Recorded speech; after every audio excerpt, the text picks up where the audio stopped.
Hello, students. I welcome you to today's literature in English class. My name is Mr. Osagie Iyoha. Our topic for today is style and techniques used in Save the African Womb. So today we are looking at the topic style and techniques used in Save the African Womb. So, what are the styles and the techniques adopted by the novelist in the novel Save the African Womb?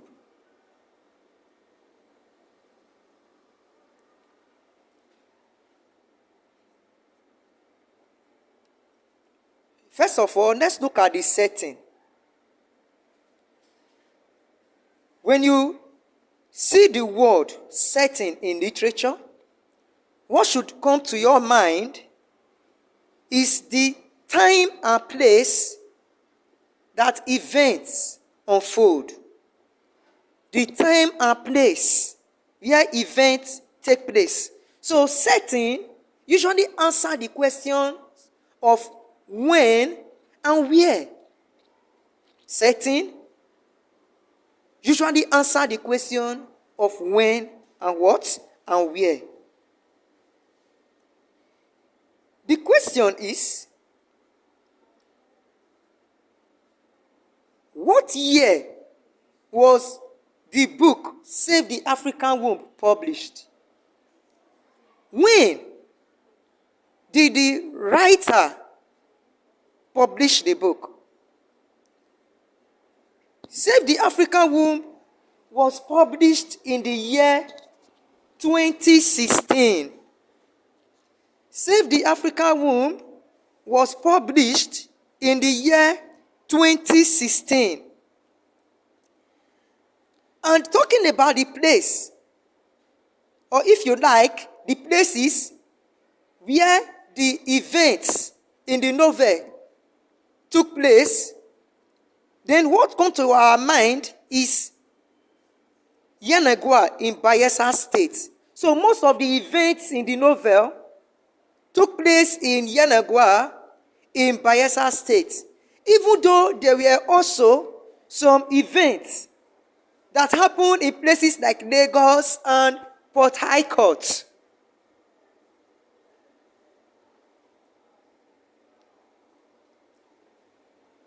Now let's look at the narrative method used by the novelists. What narrative method? What method is used by the novelist in the novel Save the African Womb? We must take note that the novelist employed a third-person narrative method. A third-person narrative method. And this third-person narrative method is used by writers to reveal the mind of even the characters in the novel. So, when a writer uses third-person narrative method, he or she is assumed to be omnipresent in the sense that he knows everything that happens in the novel and is able to explore even the mind of the characters.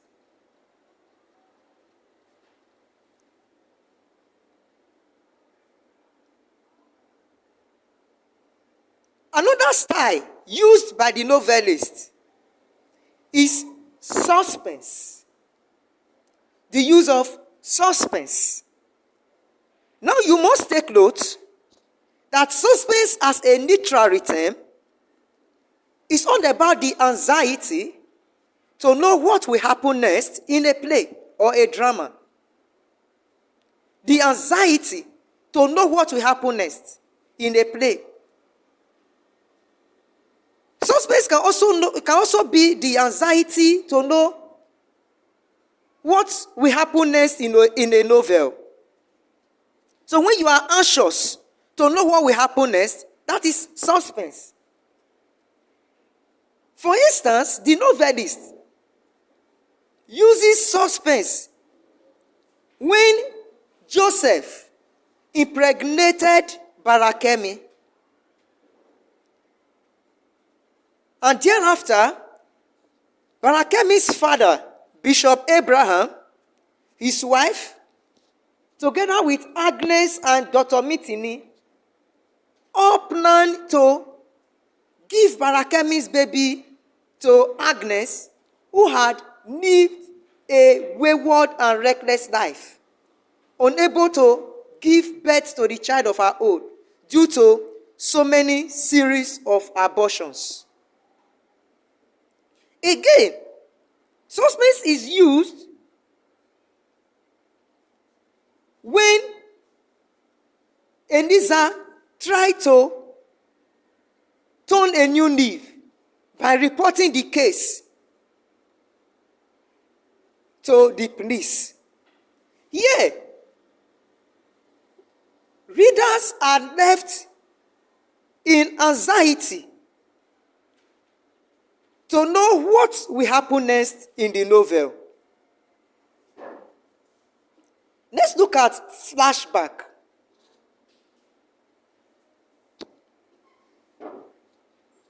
Flashback. What is flashback? In literature, flashback talks about that literary term that helps us to know what happened in the past. Flashback gives us an hint about past events. How was flashback used in the novel? It is through the use of flashback that we know how Joseph defies Barakemi after taking the bad advice of his friend Oliver. Also, it is the use of flashback that helps us to see how Agnes, when she was living wayward life, becomes pregnant, gives birth to a child named Amarachi, and thereafter dumps the baby at the gate of Pastor Moses.